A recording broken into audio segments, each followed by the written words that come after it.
Assalamualaikum warahmatullahi wabarakatuh. Ada sebuah video yang judulnya gara-gara habaib dianak emaskan, Kiai dan Nahdien meradang. Ini mungkin maksudnya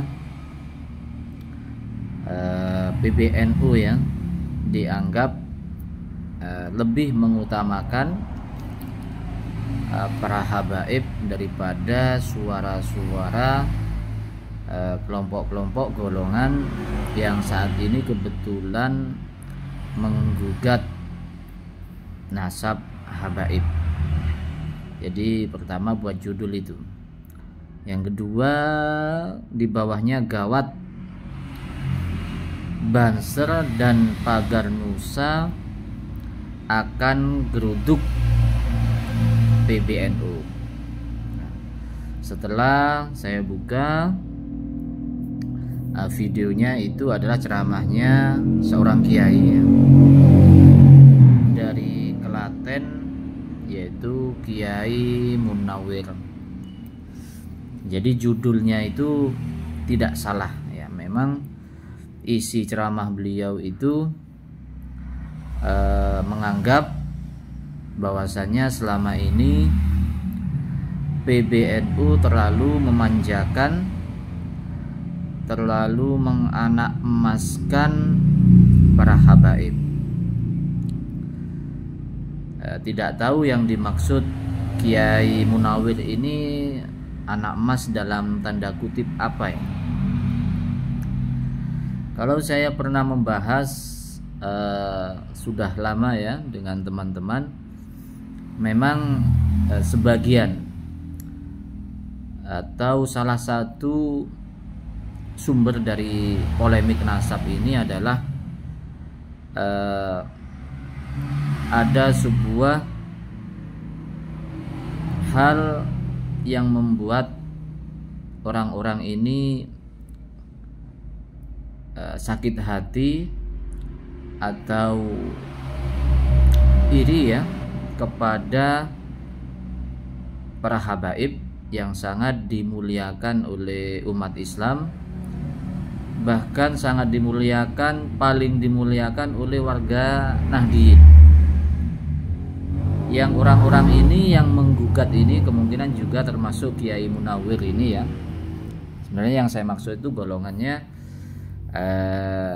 Gus Fuad atau Kiai Maduddin ya, dulu begitu. Cuma sekarang semua ulama atau kiai yang mendukung Kiai Mat termasuk bernasib sama, merasa bernasib sama, merasa sebagai kiai, merasa sebagai ustadz, gus, tapi kurang dipandang oleh umat atau tidak dimuliakan oleh umat, bahkan oleh PBNU. Itu perasaan mereka. Akhirnya mereka menggugatlah, ada polemik nasab, dan termasuk ini menjadi sebuah alasan untuk menggugat habaib. Itu menurut mereka. Tapi dari kacamata kita, sebenarnya mau dimuliakan umat atau tidak, mau diperhatikan umat atau tidak, menurut hemat kita itu bukan masalah habaibnya, bukan masalah habibnya, bukan masalah fasilitasnya. Mungkin juga yang mereka gugat itu fasilitas, banyaknya jamaah, banyaknya majelis sholawat. Itu yang memfasilitasi bukan PBNU, itu malah yang memfasilitasi itu umat, yang mengundang umat ya, yang mengharapkan itu umat, bukan PBNU ya. Jadi kalau mereka itu menyalahkan PBNU, mengatakan menganak emaskan habaib, itu menurut kita itu salah fatal ya. Karena ini adalah sebuah penghormatan, sebuah kepercayaan dari umat.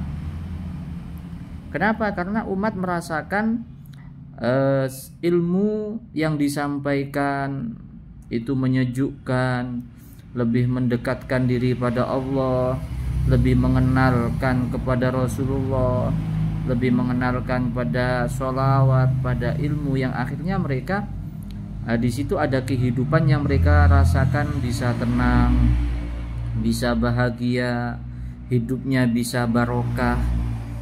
Ya, sampai-sampai jamaah para habaib atau ulama-ulama yang muhibbin pada habaib yang mempunyai majelis itu jamaahnya sangat besar sekali, bahkan ribuan, ratusan ribu, bahkan jutaan ya, seperti Gus Idam yang saat ini. Jadi kalau dikatakan ini adalah sebuah pembelaan atau PBNU memfasilitasi atau mengatakan anak emas kepada habaib, ini salah. Ini murni karena kelebihan para habaib dalam hal penyampaian, dalam hal berdakwah yang betul-betul membuat nyaman pada umat. Jadi ini adalah faktor keilmuan. Toh ulama-ulama yang ilmunya mumpuni, yang mengajak pada kedamaian, menyejukkan, mengajak pada sholawat, mengajak pada persatuan seperti Gus Baha, ya oleh umat diistimewakan, majelisnya besar, di mana-mana selalu dikerumuni oleh umat, seperti Gus Baha, seperti Gus Kausar, juga seperti Ustadz Abdul Somad, Ustadz Adi Hidayat, dan semua ulama-ulama yang ilmunya mumpuni ya tetap dimuliakan, difasilitasi oleh umat, bukan PBNU ya. Jadi ini menurut saya salah. Judul pertamanya saja sudah kita sudah bisa merevisi atau menilai itu salah. Jangan menyalahkan PBNU, perbaiki dulu ilmunya, perdalam ilmunya, perbaiki cara dakwahnya. Dakwahnya itu jangan mengajak umat untuk kebencian ya. Harus ada perdamaian, menyejukkan, lebih mendekatkan pada Allah, pada Rasulullah, mengenalkan cinta pada Allah, pada Rasulullah, pada ahlul bait, pada ulama. Itulah yang akan menenangkan umat dan nanti insya Allah akan laku. Sekarang Gus Baha semakin dicintai umat. Kenapa? Karena tidak terpengaruh oleh isu-isu nasab ini.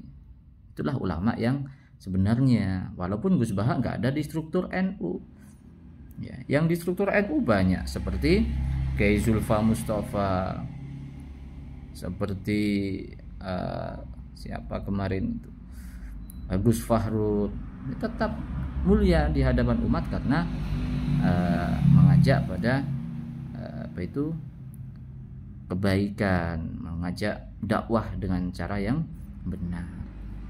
Itu ya. Yang kedua tadi, yang ini yang sangat bahaya, PBNU akan digeruduk oleh Pagar Nusa dan Bangsar. Ini sebenarnya juga pernah saya konsultasikan ya dengan seseorang yang mengamati ini, dan memang betul target mereka itu golongan-golongan yang membatalkan nasab habaib ini, yang sekarang sudah luar biasa memfitnah, mencaci maki ini. Sebenarnya nasab habaib itu hanya batu loncatan. Mereka itu memang ingin menyerang PBNU, ingin menguasai PBNU. Bahkan kata-kata dari seseorang yang pernah berdiskusi sama saya itu, mereka itu ingin mengkudeta ya, ingin menguasai NU. Kalau mereka sudah menguasai NU, maka mereka akan membubarkan Robito Alawiyah, akan membubarkan habaib, dan juga kiai-kiai yang dekat dengan habaib, kiai-kiai yang mendukung dan percaya pada habaib akan dihabisi semua, sampai segitunya ya. Dan awalnya mengatakan ingin menguasai NU, dan ini termasuk Kiai Munawir ini tadi mengatakan betul, ini judul tidak mengada-ngada, tapi memang Ini perkataan dari Kiai Munawir. PBNU akan menggeruduk Banser, Ansab, Garnusa akan menggeruduk PBNU, dan ini memang sudah mereka persiapkan. Tadi malam saya mendapatkan kiriman bahwasanya sudah terkumpul 500 lebih yang siap hadir dalam acara tersebut. Dari Masjid Istiqlal mereka menuju ke gedung PBNU, mendesak PBNU untuk memfasilitasi polemik nasab ini, untuk mengadakan bahsul masail. Pertanyaannya, kenapa selama ini PBNU diam? Apakah PBNU mempunyai otoritas untuk menangani nasab ini? Apa badan hukumnya, ada RRT-nya, atau lembaga di bawah naungan PBNU ini apa? Apa bahsul masail itu mempunyai kapasitas atau otoritas untuk membahas tentang nasab? Jawaban seseorang yang pernah berkomunikasi dengan saya ini, PBNU tidak punya.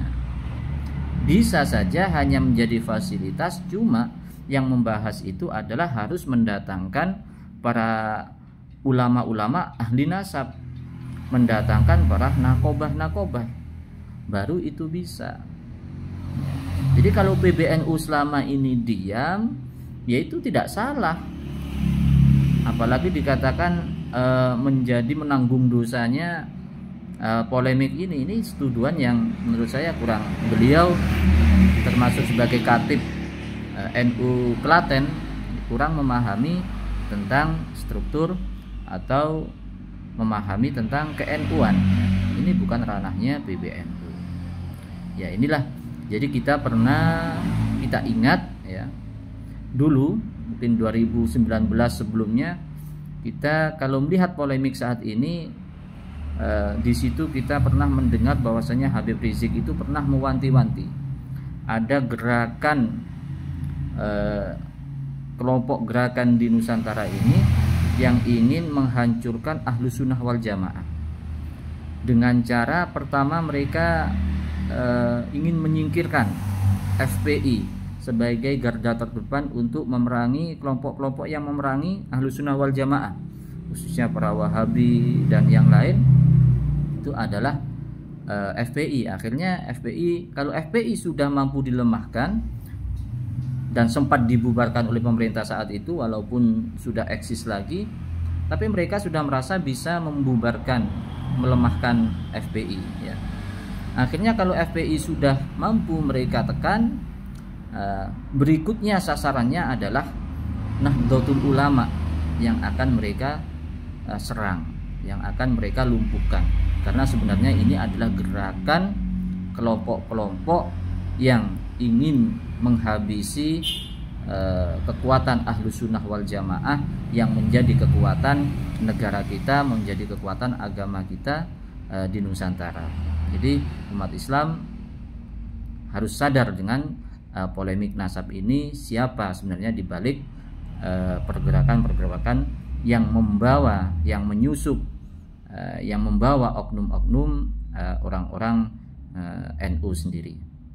Ya mungkin ini sebagai informasi bahwasanya memang ada pergerakan untuk mengkudeta PBNU dari golongan-golongan yang selama ini mempermasalahkan nasab habaib. Sekian, terima kasih. Assalamualaikum warahmatullahi wabarakatuh.